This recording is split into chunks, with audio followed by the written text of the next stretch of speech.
Go. Hello, everyone, and welcome to War of the Stars, a Star Wars podcast. We are coming to you, as always, from deep within the Outer Rim, far beyond the watchful eyes of the Galactic Empire. I am your host, John Mark Tolley. Joining me, as always, is my other co-host, Mr. Christopher Stoley. I am the porg to his Chewbacca.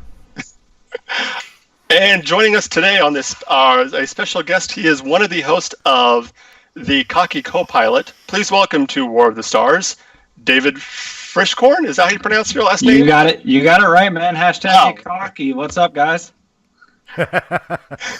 I'm on the right show if I'm hanging out with somebody that just told me to get cocky. That's right. That's the way we live over on the Cocky Cockpit. You got it wrong, brother. It's the Cocky Cockpit. Well, we'll get more into that. I'm sure your audience will learn all about it. Hey, hold on a second. I think my wife just came in, so sorry. You'll see this stuff happens all the time. Cue the Darth Vader theme. Is that what you're saying? That's right. Yeah, that's right. As long as you don't hear a lightsaber ignite, then you should be fine. So, all right. Well, let's take this opportunity. I get control of the cockpit right now. Oh, darn, he's back.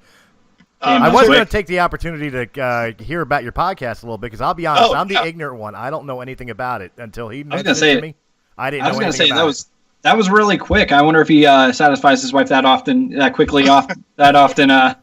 But yeah, we're the Cocky Cockpit. We're a bunch of content creators from Pittsburgh, Pennsylvania, who like to keep our head in the cockpit, and we like to make Star Wars comedy videos, podcasts, live streams, all sorts of fun stuff. So yeah, you should definitely check it out. Just head over to cockycockpit.com. You can find all of our links. But yeah, awesome. And I'm a lot closer to him than you are. Yes, I know. Where are you guys located from? He's somewhere in the Windy City area, and well, hey, not everything in Illinois is Chicago. I'm downstate. I'm in the central part of Illinois. He's in the Philly area. Oh, in Philly. The world champion Eagle territory. Yes, that's all right. Yeah. Back-to-back Stanley Cup champions. Let's go Pens. I don't want to hear that. I'm still mad about that. Okay, but I can't blame the Penguins. I'll blame Sidney Crosby because I can say none of my hockey teams that I follow are in it. The Rangers didn't make it this year, and the Avs got knocked out too. So yeah, I'm. Funny hockey story. I used to like the Avalanche until I moved to Denver. True story. I loved the Avalanche until I moved to Denver, and I had to hear about how great Patrick Waugh was. Yeah, that ended my fandom of the Colorado Avalanche. Well, he was great. Yeah, score 3 unanswered goals like Ron Hextall. Then come talk to me. Okay. Yeah. Anyway, we're talking Star Wars. This is not the hockey podcast. Take that shit to Hoth. Yeah. Today we're going to be talking about one of the, basically we're going to be talking about the Clone Wars TV series, not the micro series. We can get into that maybe, but we're going to be talking about the Clone Wars TV series that ran from about.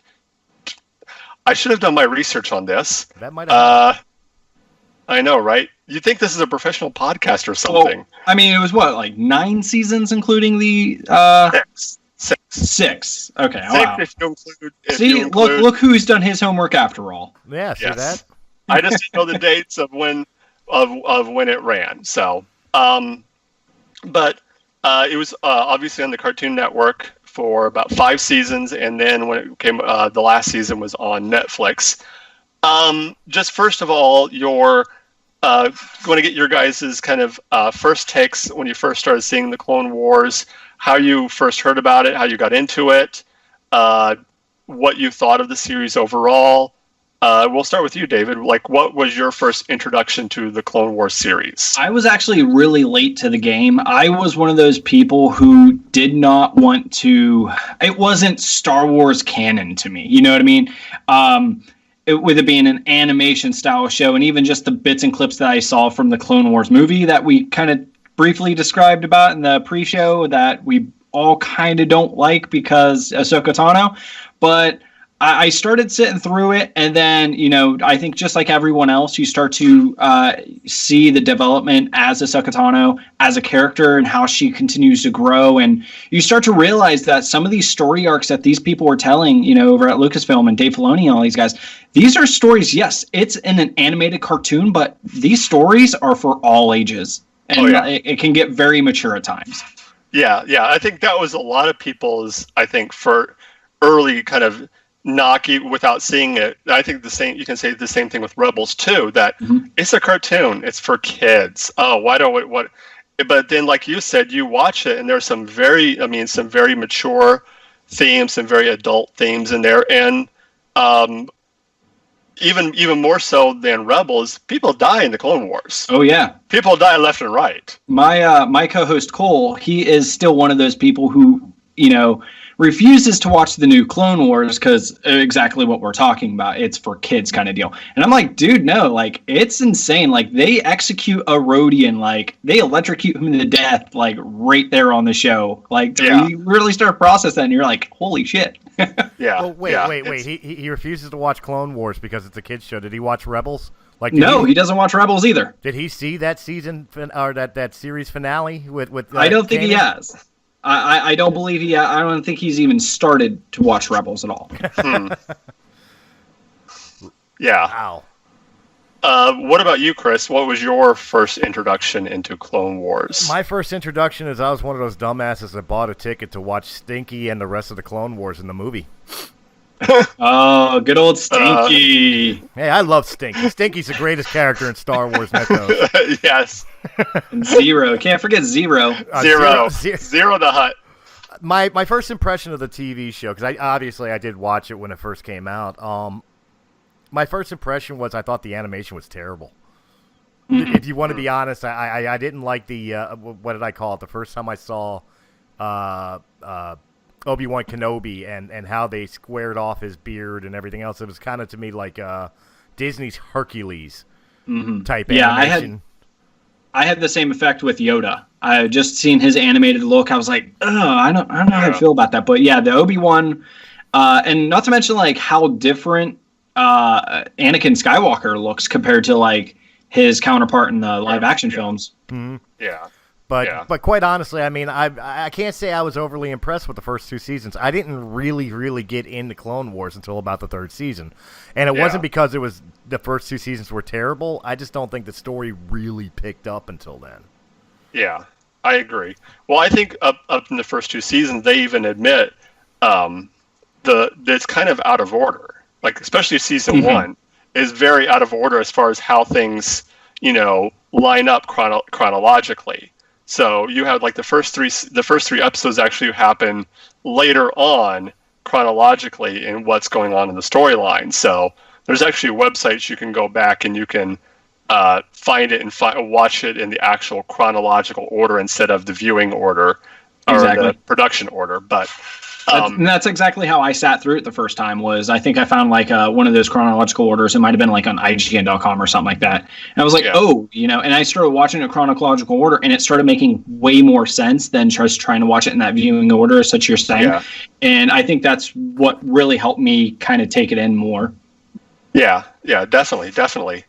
And you were talking about the animation, and I'll be honest. The animation was actually the thing about Rebels that I didn't like. One of the things I didn't really like the animation in Rebels, especially with Yoda. I thought Yoda looked too smooth. It looked like he'd put on a lot of moisturizing lotion during his time in Dagobah or something. He just looked moisturize. He looked like Don Rickles in a Dean Martin celebrity roast. Let's be honest, that's what he looked like. Yes. Which is still nothing compared to the main character, Ezra Bridger, looking like a complete rip-off of Aladdin. All he was missing is a little hat and a monkey. Mm-hmm. Yeah. Yeah, well, that was the joke. It was Space Aladdin, so. But this isn't the Rebels podcast. I'm sure there's enough of those around. Mine, kind of like David, I got into it a little bit later. I just happened to be watching TV and just happened to say, "Oh, this is Star Wars, cool," and kind of watched a few episodes and then I saw there was a movie, and at the time, our local library had DVDs you could rent for like $1. So they happened to have the Clone Wars movie. So I rented the movie and watched that, and ran completely back to your library and demanded your $1 back. Yeah. Yeah, exactly. No. And we talked about this a little bit offline, that about the kind of hate of the movie and how it's sometimes viewed as one of the when people give their list of all the movies in the Star Wars canon, a lot of times this one is near the bottom, along with, like you mentioned, the Christmas special. So I just want to wait. You're telling me you don't like Whip Whip Stir? That's the best part. Perverted grandpa with the virtual reality machine. I want that for like Sony VR. I want that mission right there. They've been wondering what they want to do with Star Wars Battlefront 2. That's the mission I want. There you go. Only happens on Kashyyyk. So what was your guys' kind of first thoughts on the movie? Again, David, since you're the guest. Absolutely. So again, I think in the chronological order of it, I think it starts you off with the movie, if I recall. Yeah, so, yes. again, one of those people that when I first started watching it, me and my wife were watching it together. Me and her both finished, and we're like, I don't know, how I feel about this Ahsoka character. And even, still to this day, Cole's like, he's saying, Anakin Skywalker didn't need an apprentice, is basically what he was saying. And I'm like, yeah, I know what you mean. I hate all like the little cute little nicknames she throws in, like Snips and R2E and like all that BS. But, like you said, by season 2, when it really starts to pick up, that's when her character really starts to take a more serious role. And they kind of cut out the cute little nicknames, except for the here and there kind of moments. Yeah. Yeah. But the overall, like the whole story arc of like them having to go save, was the Hutt's name actually Stinky, or was that another nickname that I think it was Ahsoka? That was just a nickname. I actually don't remember what his name was. Right. I mean, even just like, prepping for this, this sit down session with you guys, I was cleaning in my living room and stuff, and I just threw on the Clone Wars and I just threw on the pilot and stuff like that. So, yeah, the storyline, I remember it like taking place on, what is that? Christophsis? What's that planet? Oh, Christophsis. Yes, I remember it taking place on that. I thought the battle scenes and stuff were pretty cool. Like the idea of them having to essentially penetrate this gigantic shield bubble kind of deal, and how they kind of went undercover to do so. I thought that was really cool. Yeah, I liked it when they when the series started to go a little bit away from just being Anakin and Ahsoka centered. Mm-hmm. When you started getting stories with just the clones, like Anakin, and then there's a few episodes where it was just the clones, and I thought those were really good. Getting a sense of what war and battle is really like, of getting from a soldier's point of view, not from the leadership up above and everything like that. And well, from what I understand, that was the original concept of the show. Like, not necessarily the movie, but the show itself was supposed to be more centered around the clones and their interactions with their Jedi generals, but to really be centric around the clones themselves. Yeah. It's interesting to me that you guys actually, like, when you were discussing in the pre-show, like, where you feel the Clone Wars movie falls in line with the other movies. Like, that's the first time I've ever had anyone mention, like, that in the sense of a movie and not like as part of the TV series. So that was kind of interesting. Well, it's also interesting that initially, the way I understand it, initially, what became the movie was supposed to just be episode 1 and 2 of a 2-part series that was going to be put on the TV. But for marketing reasons, they decided, let's just throw them together and throw it on the big screen. So I think that could have been one thing that hurt it, was it wasn't initially designed as a full-length feature. Ooh. It was designed as a 2-part TV show. Well, a part 1. Part 1 and Part 2. The other thing that I heard about it is it was distributed by Warner Brothers, and as we've learned from the DC universe, Warner Brothers likes to muck with things. So. Yeah, well. Just wait. Eventually, not George anymore. Kathleen Kennedy will release a special edition Clone Wars movie with all new features, and we'll hate it even more. Okay. Serious question, since we were on the topic of Stinky before we completely leave the Clone Wars movie. How many of us believe that Jabba fed that kid when he was a teenager to the Rancor? Oh, I never even thought of the fate of him. That's interesting. Because pretty much after the movie, Stinky was gone. Yeah. Oh, I'm sure they'll find a way to throw him back into, whether it be Resistance or a new movie or something. Disney, they'll fucking throw anything in there they can. Yeah. For nostalgia reasons. Oh, remember Stinky? Yeah, this is him. Stinky. Yeah. Although that would be funny to have him show up in like a star, like the Solo movie or something like that, next to Jabba as like a teenager and like, wasn't your nickname Stinky? And he get like really upset at it, Yes. You're welcome. I'm getting ideas, Lucasfilm. Yes, he becomes the new baddie, and the Resistance becomes even more diabolical than Jabba, just because everyone called him Stinky all his life. He's way more ruthless.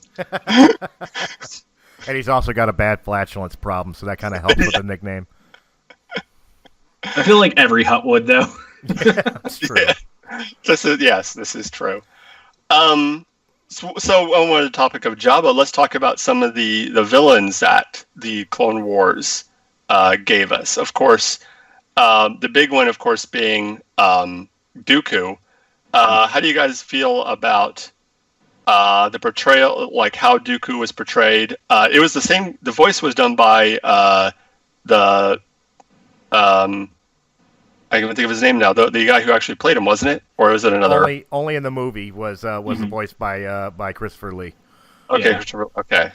Same as Mace Windu was Samuel L. in the movie. Yeah. But yeah, I felt like the voice acting, excluding like the difference between Hayden Christensen and the guy who does the voice for Anakin in the Clone Wars. Besides that difference there, but I mean, even the performance by the guy who does Anakin, once you start to kind of like, what's the word I'm looking for? Remove yourself from that. Okay, this isn't Hayden Christensen. This is someone different, but it's still Anakin. I feel like the voice acting in the show is top notch. Mm-hmm. Oh yeah, I agree. And we talked about this a while back in one of our earlier shows that now if I see a comic, a Star Wars comic that's a prequel era comic, and I see Anakin in it, the voice that I hear in my head when I'm reading it for Anakin talking is Matt Lanter. Oh, that's interesting. That's the voice I hear in my head now, is that voice. And just a quick plug. I know he's probably not listening, but if anybody... Oh, he's listening. You got to believe. Oh, I'm sure. Yes. I've been trying to get him to be on the show, but if off topic, if you guys get a chance to watch the show Timeless, he stars in it. He's one of the stars in it. It's an amazing show. Really good show. But that's off topic. Just saying he's a great actor. Not just a voice actor, just a good actor overall.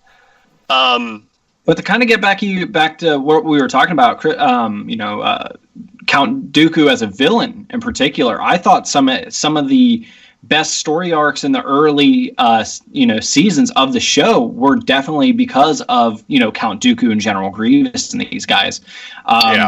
Especially once you start to understand that Dooku has like this apprentice, Savage. Before Savage. Ventress. Yes. Ventress. Yes. And how he's basically, hiding her from the Emperor and just saying like, oh, she's just an assassin and stuff like that. It really starts to add some depth to that. I really liked him. Yeah. Yeah. And you just mentioned definitely another fan favorite is Ventress. She became such an integral character and both of them became so a multi-dimensional character, especially if you read the comics and I think they touched a little bit in the Clone Wars of her backstory, Ventress's backstory of how she saw her master get killed and was abandoned on this planet, and that's what helped turn her to the dark side. And then later on, you kind of go through her redemption. That was a real, just a very complex. And even Dooku wasn't just your handlebar twisting. And I like the fact that there were several episodes where they looked at things from the separatist point of view. Because if you remember, I think it was in episode 3, in this crawl, it says there were heroes and villains on both sides. And there's several episodes where it talks about that not everyone that's on the other side is evil. Not everyone that was on the separatist side was these horrible murdering. The leadership was. The high leadership was corrupt and evil. And you could say that for the same thing on the Republic side. That the Republic side was corrupt and evil of the upper echelon. But the everyday people that were living on these worlds that were, made the decision to separate, they weren't bad people. They were just people who said, this is corrupt. Something's got to be better than what we got now. Yeah, they even went as so far as to do a storyline based on that as well, where it was kind of like that Romeo and Juliet love story. They started to kind of add a love interest for Ahsoka Tano with the one little boy that he made multiple appearances throughout the Clone Wars series. They definitely even started to dabble with that, just to kind of show you, like, hey, there is another side, that, like, as you said, is fighting this war, and to kind of see through their perspective a little bit. Well, the biggest theme they were trying to keep there was as Mark pointed out, was the fact that the Separatists weren't evil. They were manipulated by Dooku's political and aristocratic abilities, as well as Palpatine's just master manipulation. But really, the Separatists were not evil. They were just following something they believed.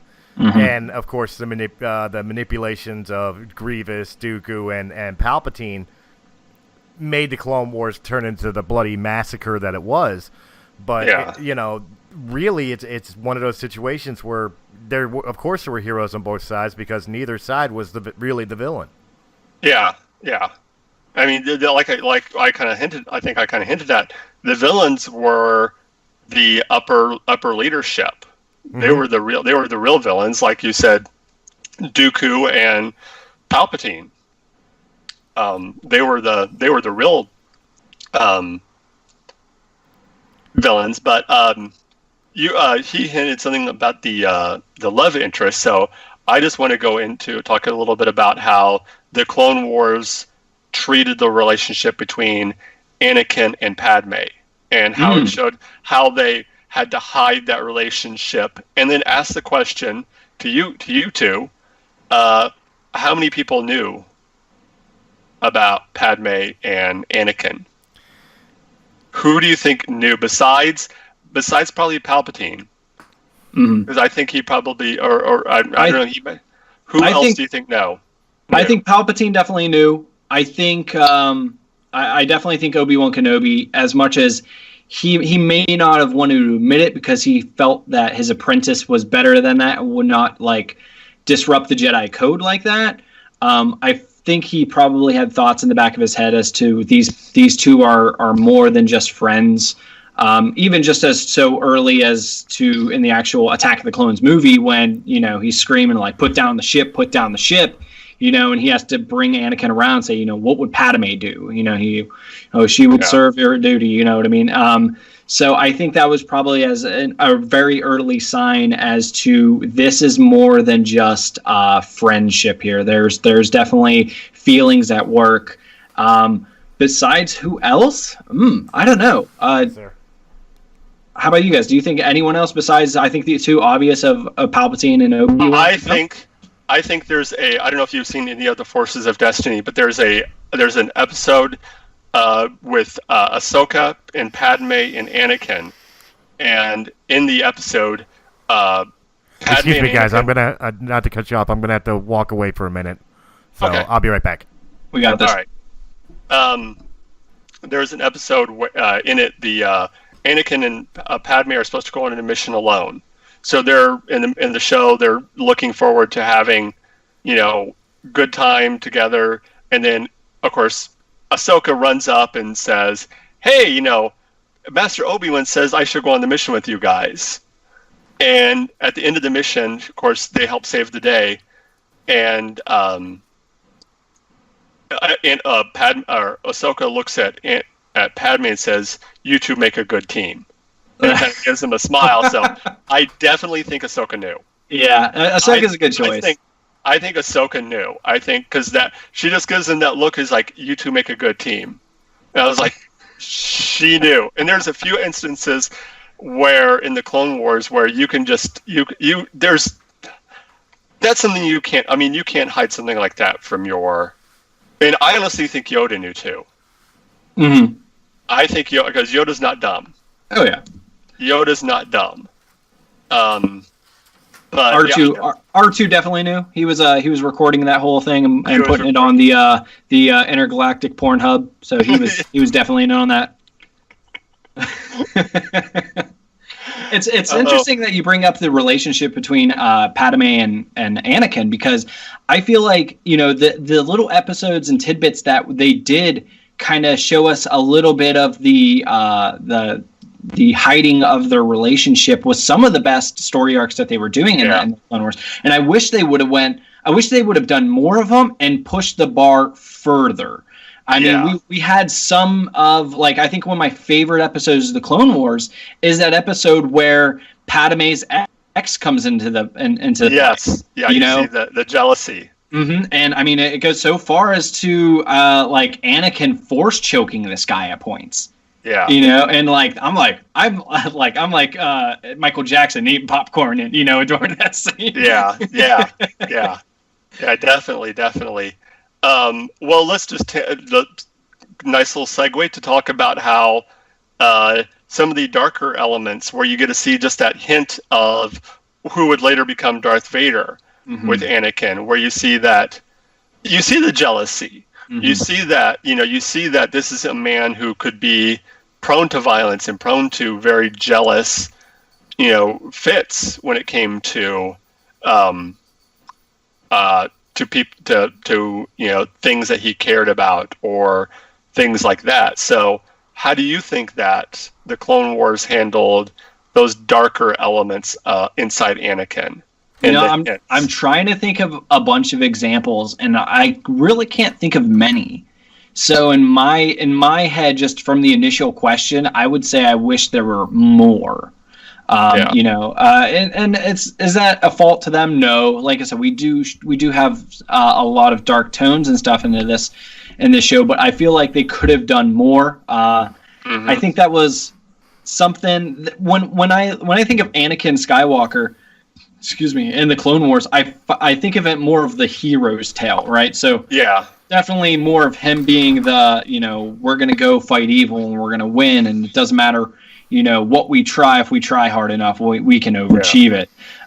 To where maybe there's a few examples that you could pitch out that maybe I might be slipping my mind. There was, of course, the Mortis storyline where they go to the planet Mortis, and he literally sees his future. He literally sees storyline in the Clone Wars. That was an amazing one. If you haven't seen that one, I've seen the whole series. I think I recall briefly on it, but go ahead. It's the one where they have basically the living embodiment of the Force. You have the father, the brother, and the sister. I remember this now. And Ahsoka turns dark side for about one episode, and you just see her just be holy crap, but Anakin literally sees his future laid out, literally sees him with the mask on, who he becomes, everything like that. And it is just this amazing although the one thing I don't like about, and I know they had to do it, is all this stuff, now you forget it forever.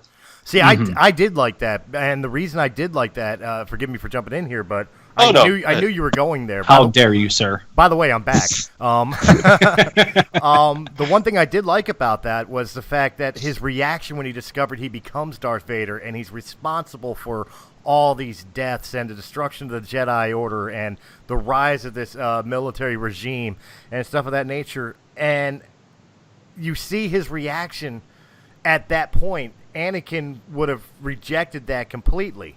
But then they erase his memory so that way he could progress the way he's supposed to progress. Mm-hmm. Yeah. And then later on down the line, that's when we see Anakin go the way he went in Revenge of the Sith. Mm-hmm. I thought that was a brilliant story arc, and it definitely gave more gravitas to what could have gone differently from that point to the point of Revenge of the Sith that may have kept Anakin from going down that path. Yeah. As opposed to if he still had memory of it, he would have done everything in his power to try to avoid it. Well, and here's the sorry, I didn't mean to cut you off. No, go ahead. Here's the question: Did they know something that maybe, at least in canon, that no one else knew? That they knew that for the Jedi to survive into the future, like beyond where they were, that this had to happen, that Vader had to happen, that the purge of the Jedi had to happen for the redemption of Vader, for the rebirth of the Jedi. Well, look, I know it's more like a Facebook meme. I don't know if it's necessarily canon, but I've always kind of held true to the fact that, Anakin was prophesied to be the one who brought balance to the Force. During the time that this prophecy was around, there was thousands of Jedis, 2 Sith. Mm-hmm. By the end of it, there were 2 Jedis, 2 Sith. And 3 if you count Mace Windu. Fingers crossed. And then Anakin obviously, redeems himself through the love of his son, destroys the ultimate evil, and finally brings true balance back to the Force until the new saga where, ultimate light, ultimate darkness. We could talk about that later. But I think the prophecy was fulfilled, was that the Jedi Order, especially the complacent Jedi Order that it was, did have to be extinguished to rebuild into what it was supposed to be.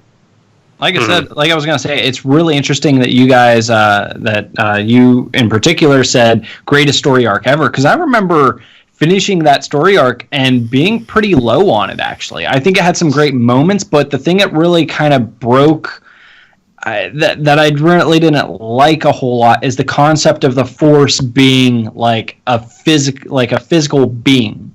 It just put too much magic onto the side of things, too much fantasy, and not, the Force should, I think the Force is this like energy and not an actual person, and that's why like the Bendu is another character. Like I can get behind the Bendu as a creature that is a Force user, but not like an actual being of the Force, if that makes sense.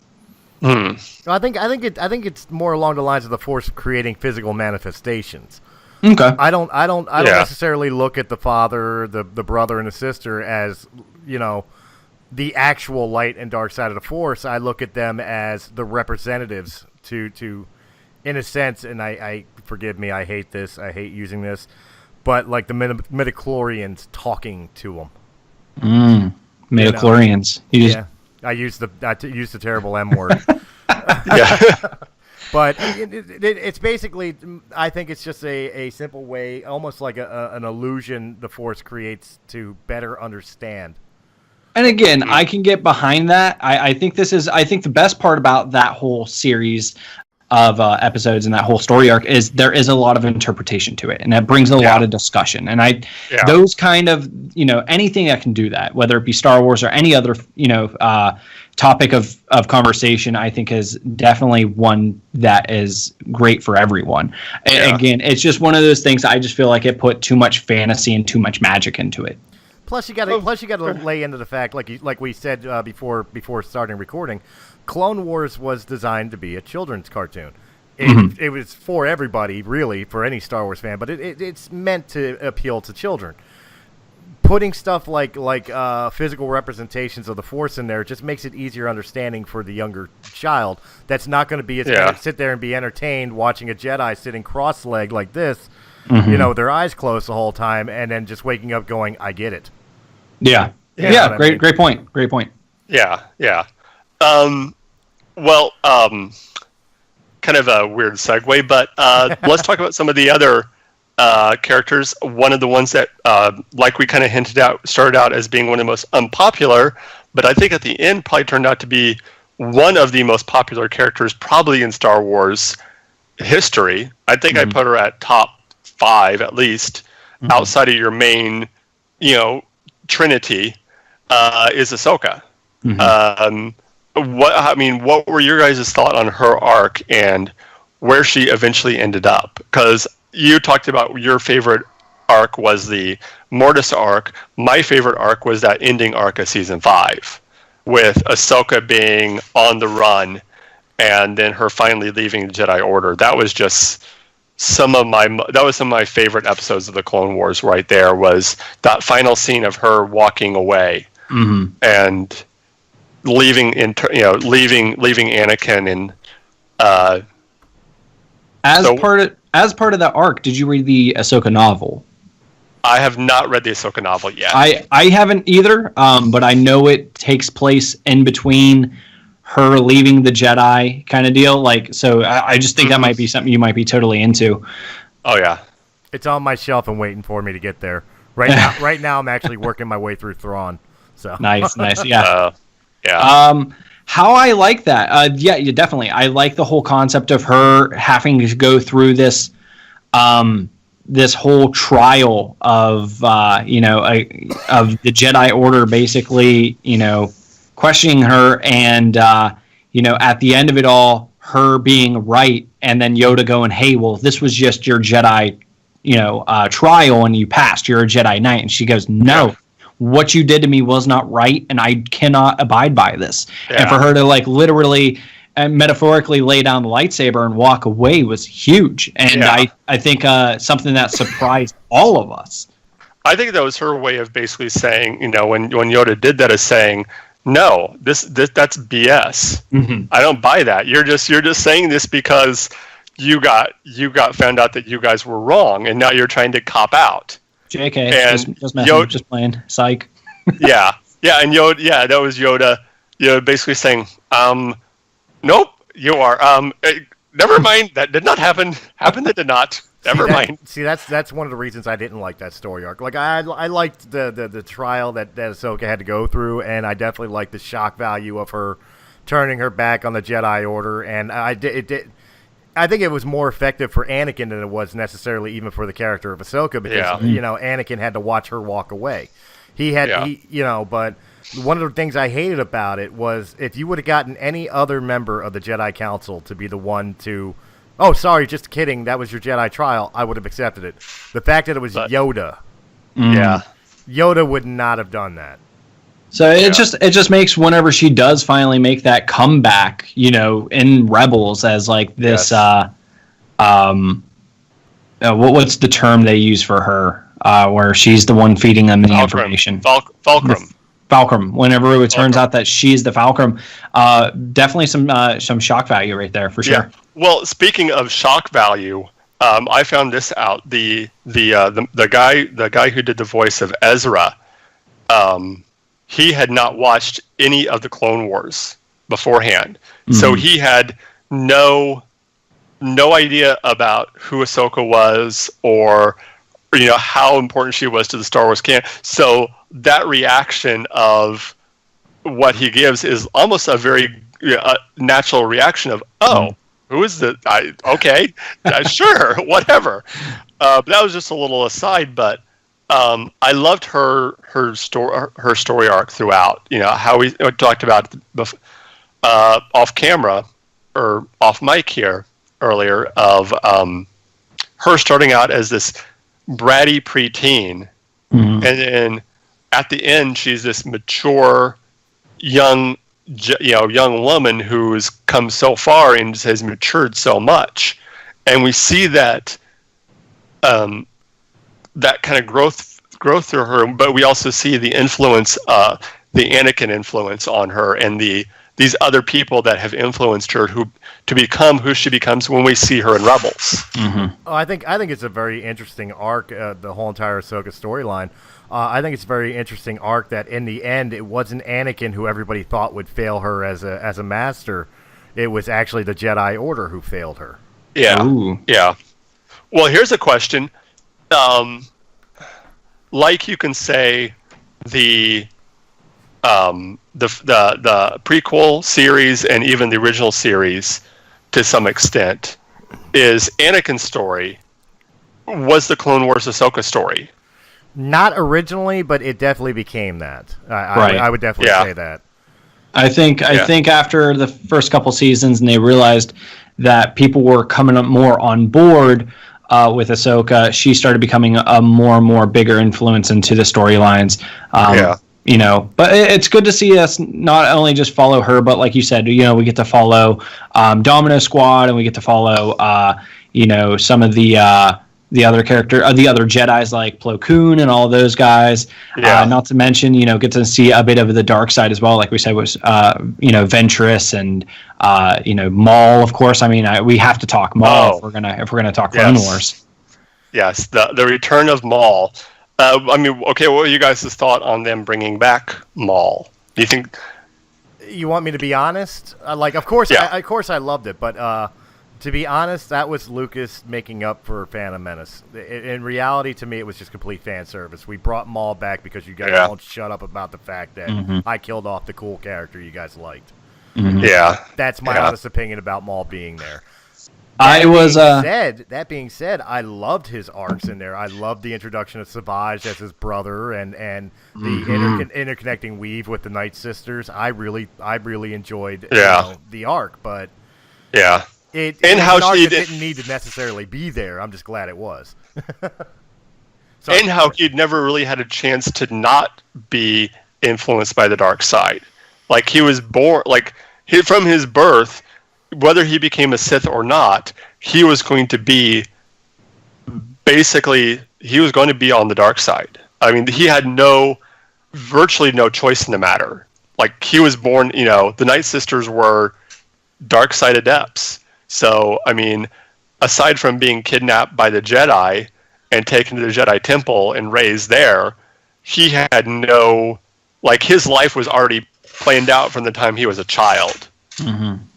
Unlike most Sith, which are either recruited from fallen Jedi, people are already force trained, you know, in fallen Jedi, or people that are found that are already grown, but for whatever reason the Jedi weren't able to get to them, and a Sith gets to them beforehand. Mm-hmm. So you mentioned you know, how we all felt when they first introduced him, kind of thing. Again, knowing Maul comes back in some form or fashion before even starting to watch the Clone Wars. When we finally got to that arc, at first I was very thick-headed, right? I was like, well, they killed him off. Like, why bother bringing him back? Especially now that he's got these, he's all mentally insane and he's got these weird spider legs and stuff. But once the Night Sister faction started to come into play, and they kind of like bring him back to his like original form, and then they started adding Savage Opress. No joke, Savage Opress probably one of my favorite story arcs of the entire Clone Wars, just because I mean, who doesn't want to? Yeah, I mean, you thought one double-sided lightsaber was a badass thing. What's you know, double his size and give him a second one. You can't get any better than that, man. Like I always say, that's true. Shit I make up on Dungeons and Dragons. Yes. It's kind of funny. It's kind of funny when you say Dungeons and Dragons, because when they first revealed Maul with the spider legs, all I kept thinking of was the I believe the Driders. Yep. Yeah, Loth. Yep.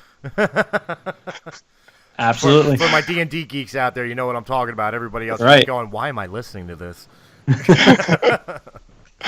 And I mean, I loved, like you said, I loved how I think we only got a little sense of Maul in the Phantom Menace of just, I think people had this idea, a lot of people had this idea of Maul being this very animalistic killer, you know, just went out and say, you know, attack.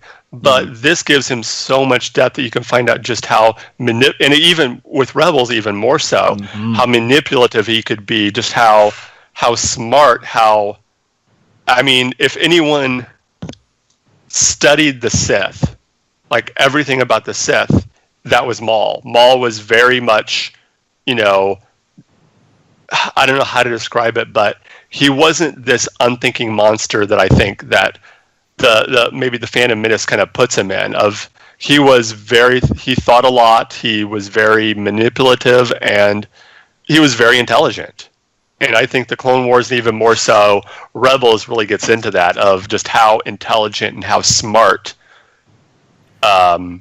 he was. Well, I think the Clone Wars and Rebels portrayed him in the way that, and even the comics, if anybody's read the Darth Maul comics miniseries, not the Dark Horse, but the actual new canon Darth Maul. Maul was quiet rage. He was always intelligent. He was an absolute hunter, and he was an absolute killer. But he was quiet rage. He wasn't so much just wreck shop and be done with it. That was really more Vader than anybody else. Maul bided it. He was very patient for being as angry as he actually was. But he was very, very patient. That's what made him dangerous. He was literally a predator. You said it right there. You said hunter, and I've personally never been hunting, but I know people who have. And one of the things about being hunting is you have to be patient. You can't just run out and attack your prey right away. You have to be patient. You have to wait for the right, and that's what Maul was able to do. He was, like you said, even though he had all this rage and anger and hate inside of him, I've read some of the backstory comics on Maul and some of the other things, and you see what Palpatine did to him and how he tortured him, and as part of his training to be able to withstand pain, and for pain to be that part of his catalyst. Yeah. His catalyst. And and how each of the, I think this is kind of interesting too, how in Phantom Menace, when Yoda makes the famous line of fear leads to hate, hate leads to anger, anger leads, is that right? Fear leads to anger, anger leads to hate, hate leads to suffering. And how each one of the previous of Palpatine's previous apprentices had one of those thing, something in where with Anakin it was fear and then eventually hate. With Dooku it was just hate. And I would go so far as to even saying, just like the resurrection of Darth Maul, when we first are introduced to him, we kind of go through all those stages as well. When we first are introduced to him, he's all fear. He doesn't want to do with anything. Then he starts to get this, revenge story, right? He wants to kill Obi-Wan Kenobi, the man who did this to him. Yeah. He kind of goes through all of those stages as well, to basically until the end. And I know this isn't really like a Rebels, podcast, but we're talking Maul. I feel like we have to talk about the end of Darth Maul and that final battle between him and Obi-Wan. And a lot of I remember when that episode aired, the next day there was a lot of mixed feelings on that fight. A lot of people were like, oh well, it should have been this big grand battle between the two, but we talk about he is a patient hunter, and because of that and that whole samurai aspect of it, I feel like that battle was done very well. Well, two reasons. Two reasons I think, if I may rebut real quick, two reasons I think that battle was so well was Maul. Yeah, you're right. He's a hunter. He's very, very thinking. But it was also Obi-Wan learned from his mistakes. In Phantom Menace, Maul whooped Obi-Wan's ass. There no ifs, ands, or buts. Maul whooped Obi-Wan's ass, and it was completely a shit shot. And Maul being overconfident is how Obi-Wan got the jump on him and cut him in half. But the thing is, a story we see over and over and over. A story we see over and over and over again. Mm-hmm. It was one of the few. You can't beat the master of the high ground by having the high ground. But Exactly. But Obi-Wan is nothing if not an intelligent person. He will analyze the hell out of every situation and scenario. And if you watch that battle, in the beginning stances, Maul went right back into the same battle stance he used in Naboo. Obi-Wan, if you notice, changed his stance from one to the other because he knew what was coming. He's already seen this fight. Yeah, that's why it went so quick. He knew what was coming, so he already knew how to counter it. And he changed from his stance to, if you noticed, Qui-Gon's stance. Right. He went to Qui-Gon's stance. See, I didn't catch that, but like I know, and I think it's a pretty common factoid out there is that he even went to go for the killing blow on Obi-Wan with the move that he takes Qui-Gon Jinn out with. Yes. Yeah. So and it was interesting you mentioned the samurai. That was the first thing I thought as someone who's watched, a few Kurosawa movies, and I've seen that whole scene before with the two samurai staring each other down, and then just one move, and then it's over. That was something that I saw very much like, oh, this is a samurai movie. Okay, I kind of knew what was going on because I'd heard a little bit about it, but so once I saw the stance, I'm like, okay, yeah, I know what's going on, but it still didn't lose the impact for me. But again, this isn't the Rebels, and we're coming up on. I can bring us back since we got 10 minutes left. I actually have two characters I want to bring in from Clone Wars and actually tie it into, in a sense, a question about Solo. Okay. Two characters that were also introduced into the Clone Wars that later on one had a life within Rebels. The other one is arguably one of the biggest underworld fan favorites next to Prince Sizor from Legends, or Boba Fett, the most useless character on the planet, next to Captain Phasma. Let's be honest. What about Cad Bane and Hondo? My friends, my favorite character in the Clone Wars. Oh, they do fly. Greatest line ever. Love it. Cad Bane. No, we got to talk about Cad Bane too. Cad Bane is by far the best bounty hunter they've ever introduced into the Star Wars into the entire canon of Star Wars. Yes. Yeah, I think if he doesn't at least get a mention in Solo, I would be very disappointed. That was going to be my question. Do you think we'll actually see a live action or at least a mention, like a General Syndulla mention of Cad Bane and or Hondo in the Solo movie? Well, that's the thing is what was the ultimate? What was the last thing we saw of Bane in the Clone Wars? Oh God, you're asking me to remember that? Yeah, that was the question. Did he survive the Clone Wars? I believe he survived it. Yeah, he definitely survived it. But he's one of those characters we just don't know what happened to, and I think everyone, there's a lot of people wanting a Clone War, like a Cad Bane TV series or a Cad Bane standalone movie and all that. I remember that becoming like a lot of talk, of things we would want to see if we could pick our own standalone films and stuff. And Cad Bane was one of those I was championing for sure. But yeah, I don't. We've never learned anything to what happened to his character and the fate of that character as where it stands. Yeah. A question I've asked this before is in Solo, since we're kind of doing transitioning to Solo, but the same thing with the Clone Wars is, what other mentions do you think we might get from the Clone Wars or even Rebels in Solo? Honestly, I don't think we're going to get many. I don't think we'll get any. If we did, I'd be very surprised. I was very surprised to hear mention of Saw Gerrera, and I thought that was a Hail Mary of a throw. I'm like, wow, they're digging so deep as to pull in Saw Gerrera and to bring it in the main canon. I want to be wrong, but I don't think it's going to happen. I think. Oh, go ahead. Oh, no problem. I think there are going to be a lot of mentions of some of the side characters in the Star Wars underworld. I think IG-88 is going to be around. I think Boss is going to be around. I think Boba Fett's going to be around. I definitely think Greedo is going to be around, but I think they're going to be background. I don't think they're going. I don't even think they're going to have the attention of like Dave mentioned, Saw Gerrera. I think they're going to be more, if they get any type of mention and not just walking by camera in the background. If they get any type of mention, it'll be like I said, Hera being mentioned in Rogue One as well. Rogue One, which was just a loudspeaker in the background. Right. Like I could see them being at a busy bar. It's like, hey, Greedo showed up.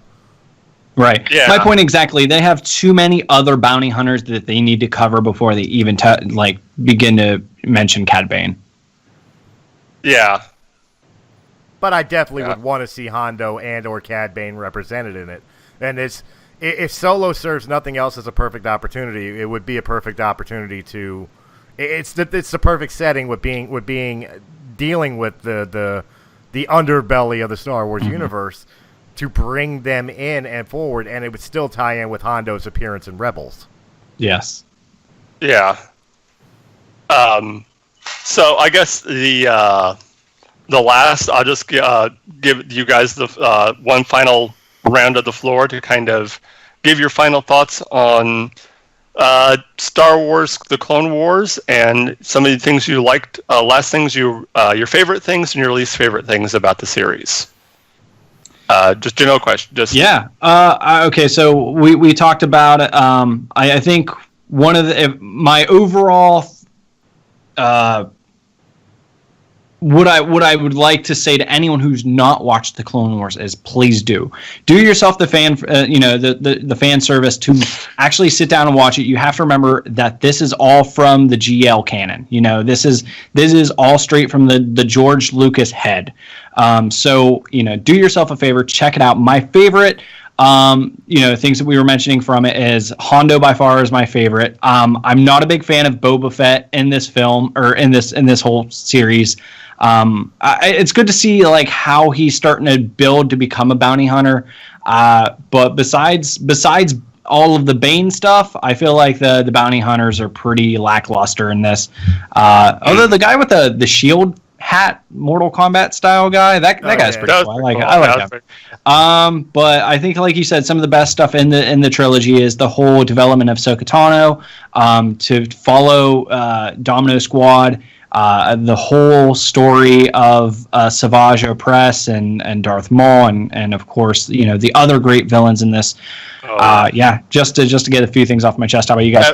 One thing I want to mention that I don't think we just quickly is how we see the relationship between many of the Jedi and their clones, and how close they were. Like how close Ahsoka was with the people who were in her squad, and same thing with Anakin and Obi-Wan and his clones, which made Order 66 that much more tragic. When you see just how close they were, and just how they weren't just, it wasn't just I'm the general leading these guys, no, I'm fighting right alongside these guys. I'm not in the back. The Jedi weren't in the background, making the battle plans and telling the troops to go out. A lot of times they were right on the front lines with them, fighting alongside them. I could say that as much as with Domino Squad as well.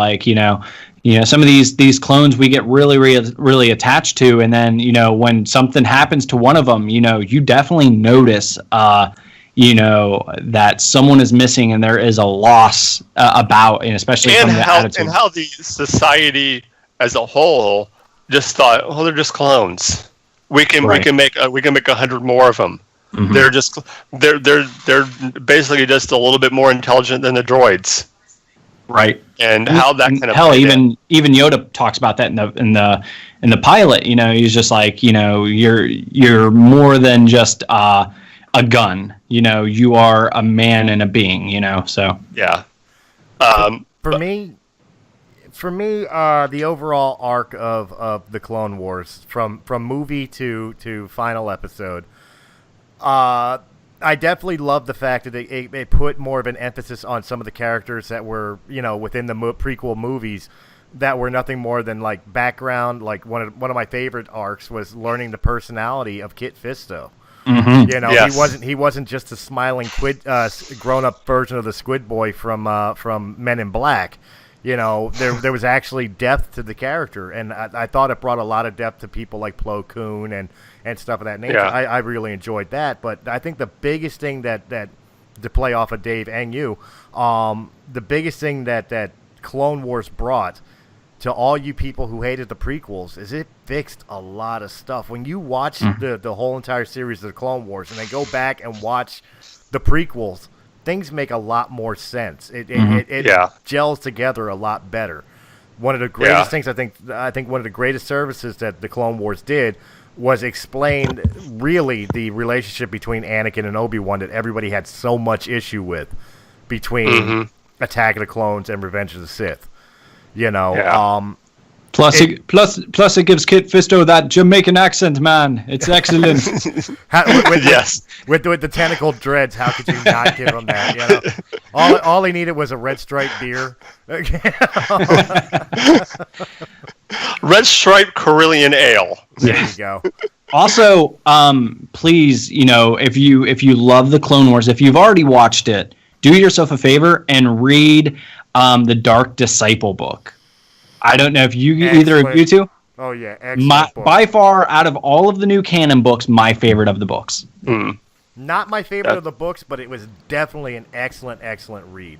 Thus far, my favorite of the books to this day is Lord of the Sith. Ooh, that's another really good one. I also really like that one as well. All right. Well, we're going to wrap things up.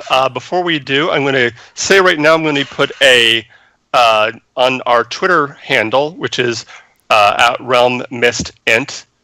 On Twitter, just type in Realm of the Mist Entertainment. In Solo, the Star Wars movie, the scene where I'll describe it a little bit better, but the recruitment scene that we see in the trailer with Han talking to the recruitment. Do you or do you not think that it could possibly be the official canonization of Centerpoint Station on Corellia? Will we see? If you want to, you can, but I'm going to put it on a Twitter poll so all the Twitter followers can answer and to see but interesting is what you guys think right here. Do you think we'll see Centerpoint Station? I don't know if it'll be the catalyst for it, but I definitely think we're going to see Centerpoint brought into canon. I agree with that. Yeah. And I'll definitely weigh in on the poll as well. Okay. With that being said, thank you for listening. My name, of course, is Joe Martali. You can find me right here every other week at War of the Stars alongside Christopher Stoley. You can also find me on Facebook at Mark Tolley and on Twitter at John Mark Tolley 1 because I am, of course, the number one John Mark Tolley on Twitter. Boom. You can also listen to this show on SoundCloud as well as YouTube and Facebook. And RadioCastFM.com. And RadioCastFM.com. And, of course, Patreon. Yes. Patreon. We need money. We do. Pay us, people. But yeah, Chris, where can they find you at? Well, first and foremost, I definitely want to thank our guest that has joined us today, and offer the same invite I offer all our guests. More than welcome back anytime. We have multiple shows on Realm of the Mist Entertainment. If you don't want to talk Star Wars, you want to talk geek news, we got Breaking the Fourth Wall, which you can find me on, which is exclusive to Patreon and SoundCloud. We also have... Give them money. Give them money. You could also find me on Star Wars Canon Library on occasion when Brian wants to talk books and needs somebody to talk to. You can also find me on Journal of the Jedi where we talk about Star Wars comics. Yes, this channel has 3 Star Wars podcasts. and many other shows. Of course, Monday nights on RadioCastFM.com. You can find me Raising the Underground where I'm taking all the rock and metal and shoving it straight up your no-no holes. And, of course... I like that tagline. And, of course, last but not least, anywhere you find the words realmofthemist.com or Realm of the Mist Entertainment, you can find me. Right. And, to our guest, David, where can they find you at on the interwebs? We're all over the interwebs. Again, you can go to cockycockpit.com. You can check out all of our videos. Again, we make Star Wars videos, podcasts, live streams. So you can check us out on our Facebook, on Instagram, on Twitter, YouTube, and of course the biggest one is Twitch. The tag is super easy. It's just Cocky Cockpit. And come join us for our live streams every Friday, Saturday, and Sunday nights.